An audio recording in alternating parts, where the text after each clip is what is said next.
Okay, we now welcome onto the show one of our campus coordinators here at the IPA, Theodora Pantelich. Welcome to the show. Thank you. It's great to be here. Now, Theodora, we're bringing you in because you received a lot of students around Australia received quite the email from their universities recently. So do you want to tell us what you received?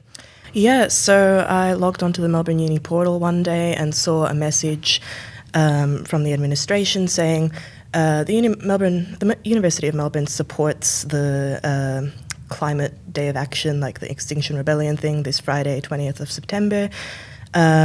Arrangements will be made so that you can attend if you wish. You can skip class. Academics that want to attend are also allowed to basically make arrangements for that and cancel their classes to go to the protest.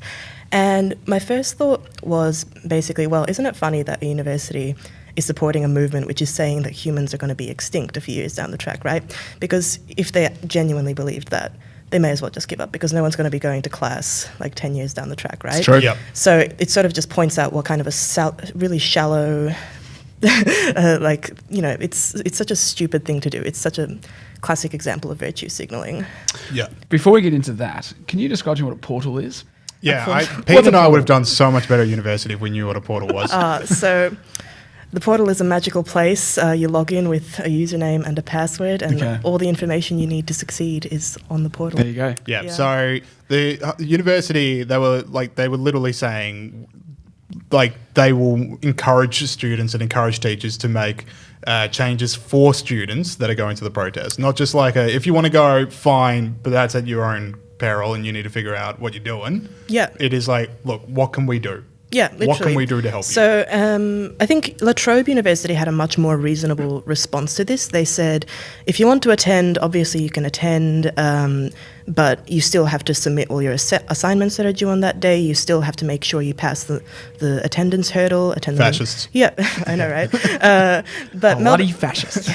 Imagine having to go to class. What a concept. But Melbourne Uni is just like, nah, the academics can go, the students can go, and we fully support what the Extinction Rebellion movement is trying to do. Right, because this email has set off quite the discussion among all of our campus coordinators across Australia. Now, as the University of Melbourne, is their response the worst of them all, or is there like an even worse one? I think most of the unis have been pretty similar.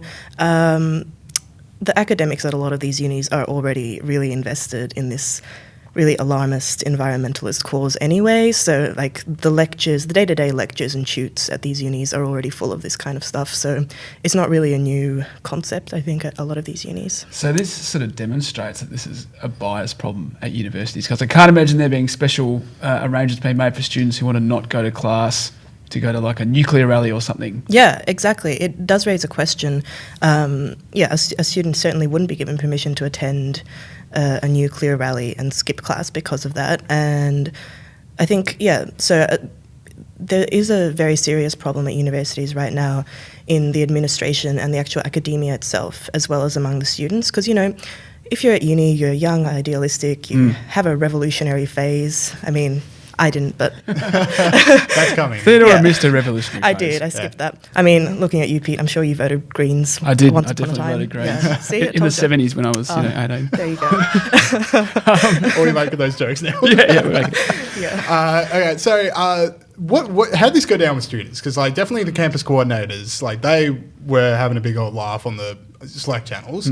But how'd it go down with students through uni? Are they going like, wow, can't believe our uni's taking such a role? Or is it like, how come they get to skip class and I don't? I think, obviously there is that very loud sort of radicalised minority on campus, which is like, oh, isn't the uni being amazing and standing up for climate action and whatever? But for most students, it's just really inconvenient that they're now going to have to attend alternative classes because their tutor might want to attend the rally. I did think that. It's garbage bad. Yeah. So I got to switch shifts down to wherever I'm working. Yeah, literally. It's only going to inconvenience the majority of students who actually, kind of care about the results, kind of care about uni, are actually there for the right reasons.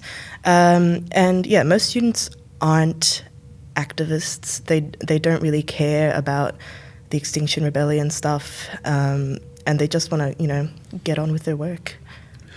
To what extent do you guys get bombarded with climate change stuff at uni? Because I feel like it's a lot. There's a lot, for sure.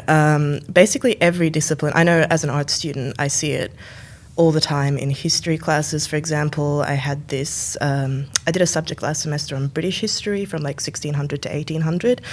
The lecturer in that talked to us about the Extinction Rebellion protest, said it's fantastic stuff, and he was like, the women in this class, I would recommend that you don't have children because of climate change, because of because of overpopulation, because of climate change. And I'm just sitting there being like, is a man just telling me what to do with my body? Like, isn't this a classic? No, it's cool. He's left wing. It's fine. Yeah. He's doing it for the right reasons. Yeah. And then I did another subject this semester, which I dropped for obvious reasons. There was going to be a series of lectures. The first one was going to be called, I have it written down, so Climate Change, Is Capitalism the Problem? And the second one was going to be Climate Change, Is Eco-Socialism the Answer? Oh, were they? Did you make it that far? I didn't make it that far. I saw that and I was like, well, I'm going to drop out of this before I What was the subject?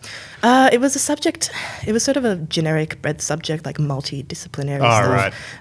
It's rough. Yeah. So I had power for my multidisciplinary one. Power. Which was like literally by week 3, it was like this hour-long lecture about how you behave differently at work than you do with your friends. I'm like, someone got paid for this. Yeah. That was a research report. Power's a pretty notorious one. Like, there's a lecturer in Power he always starts out the semester saying, if I don't make 90% of you communists by the end of this, I'm not doing my job right. Really? Like, that's a story I've heard. I did Reason, the reasonable option rather than Power. Yeah. Yeah. Oh, trust me, I got regrets. I didn't realise you meant to behave differently at work. Yeah. That would have been good to do Power.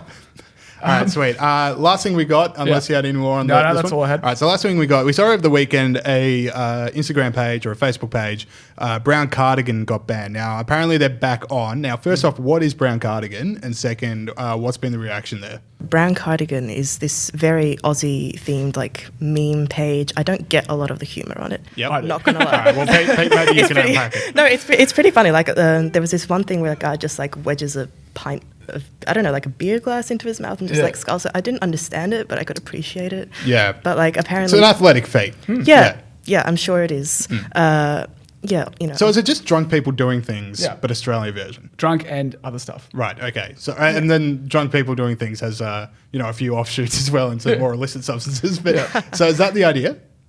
Oh, yeah, sorry, I thought you were talking to Theodora. Yeah, no, that is a quest for the panel. That is the idea. So it gets banned because like depicting equals glorifying. Well, they don't really know why it got banned. Right. But they've got put back on, then they got banned again, then they got put back on. Okay. But the thing which got them banned was this person sculling a froth. Right. Which it's never happened. It would never happen again unless we'd had a video of it. Literally prime ministers have done that. I mean, I found it pretty funny. Like, it's not edgy content. No. I mean, it's sort of edgy, but it's just like, why stop people having fun? Exactly. Imagine that page getting banned in the Bob Hawke prime ministership. You'd be a bum. Yeah, exactly. No, we've got a pint of beer for Theodore to scull. Oh, really? Just kidding, Theodore. We'd never do that to you. It's irresponsible. Yeah, well, we could have gone famous on Brown Cardigan. But yeah, so like, is that the kind of thing that gets through to people who are young, where these pages get banned and it's like this natty state, we don't want that sort of stuff on? Do people go like, well, I'll make the choice of whether or not I want to pursue a life in Brown Cardigan sponsored content? That's up to me. Yeah, absolutely. I think this whole shadow banning thing, reporting online content for trivial reasons, like because it's triggering or inappropriate or whatever, it kind of does annoy a lot of younger people because everyone has their own sense of humor. Everyone wants to see different content online. You can't really over-regulate what happens on the internet because people are going to do what they want to do. Yeah. There will always be videos of people downing beers on the internet. Exactly. And if you're going to start removing content off the internet, don't start with harmless, weird Aussie memes.